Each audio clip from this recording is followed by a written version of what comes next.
তোমার বোনের সাথে কথা বলে কিন্তু ভালোই লাগতেছিল, বুঝছো? মেয়েটা স্মার্ট আছে। তাই এত ভালো লাগলে প্রেম করে ফেলাও, ডাক দিব? আরে কি, কোনো দরকার নাই। শোনো, নূরজাহান হলো আমার জীবনের শ্রেষ্ঠ সম্পদ। আমি নূরজাহানকে ছাড়া কোনো মেয়ের সাথে কথা বলি না, কারো দিকে তাকাইও না। আমি কে? হ্যাঁ, আমি মেয়ে না? কার সাথে কথা বলতেছো? ভন্ডামি ছাড়ো, বুঝছো? আর এইখানে ভণ্ডামি কি হইলো? হ্যাঁ, তোমাকে কি আমি প্রেমিকার দৃষ্টিতে দেখি নাকি? হ্যাঁ, তুমি হলো নূরজাহানের খালাতো বোন। নূরজাহানকে বিয়ে করার পর তুমি আমার শালিকা হবে। শালিকার সাথে একটু দুষ্টামি ফাইজলামি করি। সাথে সাথে কি করছো? হ্যাঁ, আমার নাকি তোমার সাথে প্রেম আছে, আমি নাকি তোমার ছাড়া বাঁচবো না, এসব উল্টাপাল্টা কথা কেন বকছো ওর সাথে? উপায় ছিল না, বুঝছো?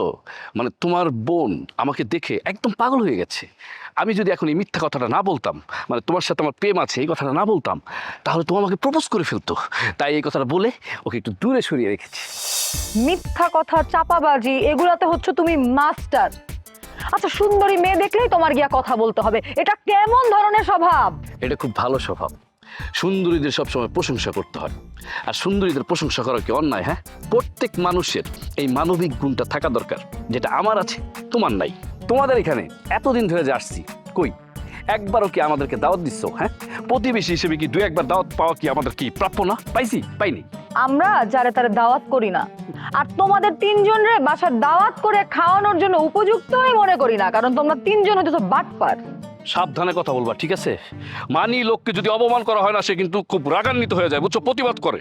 আমি যদি এখন তোমাকে বলি তুমি একটা বাজে মেয়ে, তোমার মেজাজ খারাপ হবে না? তুমি প্রতিবাদ করবা না? হ্যাঁ, কি বাটপারি করছি? হ্যাঁ, কি বাটপারি করছি বলো, এখন বলতে হবে তোমার কি বাটপারি করছি। আমি উত্তর দিব না, উত্তর দিতে তো আমি বাধ্য না। দূর, তোমার সাথে কথা বলতে ভালোই লাগতেছে। তোমার আমার সাথে কথা বলতে কে বলছে? আমি কি বলছি তোমার এখানে আসতে? হ্যাঁ, তুমি একা একা আসছো, সেই তো ভেজালটা লাগাইছো। তোমার বোন কত সুন্দর সুন্দর আমাকে ভালোবাসা তামিল দিচ্ছিল, শুনতে যে কি ভালো লাগতেছিল, তুমি আসার পরে ভেজালটা লাগাই দিছো। আমার বাসার গেস্টের সাথে প্রেম ভালোবাসার কথা বলতে তোমার শরম লাগে না? হ্যাঁ, সুন্দরী মেয়ে দেখলেই আইসা তোমার কথা বলতে হবে।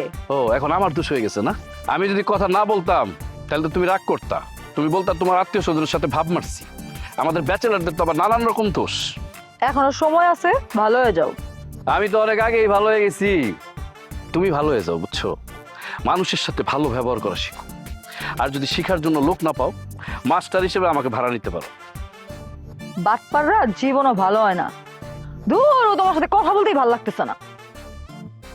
তোর সব কটারে আমি নাকে ধরি দিয়ে গেলাম, আমার নাম যদি ব্যাচেলার বদি হয়ে থাকে, কথাটা মনে রাখিস।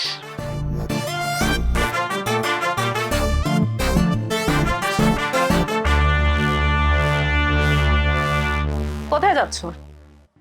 পালিয়ে যাচ্ছ বুঝি? কেন পালাবো? কি কারণে পালাবো? কেন পালাবা সেটা তুমি খুব ভালো করেই জানো। দেখো, আমি অফিসে যাচ্ছি। তাই বুঝি? অফিসে গেলে বুঝি মানুষ হাতে ট্রাভেল ব্যাগ নিয়ে যায়? আমাকে বোকা পেয়েছো? আমার একটা ইম্পর্টেন্ট মিটিং পড়েছে চিটংয়ে।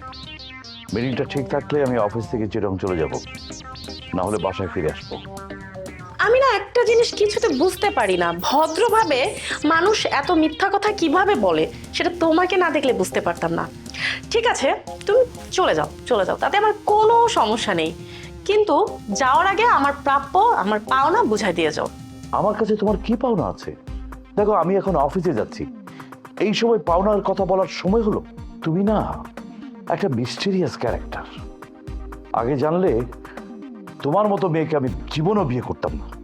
হাস্যকর, এটা তো আমার কথা। আমি তো তোমাকে বিয়ে করতে চাইনি, তুমি আমাকে জোর করে বিয়ে করছো। আমার তো অন্য একজনের সাথে বিয়ে হওয়ার কথা ছিল, কিন্তু তুমি আমাকে জোর করে তুলে নিয়ে গিয়ে আমাকে বিয়ে করছো, যার জন্য আমি আরেকজনকে বিয়ে করতে পারলাম না। তোমার সাথে আরেকজনের বিয়ে হওয়ার কথা ছিল, এই কথাটা তোমার বাবা মা আমাকে লুকিয়েছে। কেন আমাকে বলেনি? সেটা কি আমার দোষ? অবশ্যই তোমাকে বলছে, তুমি কোনো কথা শুনতে চেয়েছিলে, কোনো কথাই শোনোনি, তুমি জোর করে আমাকে বিয়ে করছো। এখন তো আমি তোমাকে ছাড়বো না, সোনার চান পিতলা ঘুঘু। তোমার যত সম্পত্তি আছে, সম্পত্তির অর্ধেক আমাকে লিখে দিতে হবে। এটা কি মগের মূল্য? দেশে কি আইন কানুন নাই? আমি বাইরে থেকে ফিরে আসি, এরপর তোমার সাথে বোঝাপড়া করে সংসারটা ভেঙে দেব। এভাবে তো সংসার করা যায় না। তোমার তো আজকে যাওয়া চলবে না। বাসার থেকে বেরিয়ে যাওয়া মানেই হচ্ছে পালিয়ে যাওয়া, সেটা আমি খুব ভালো করেই বুঝি।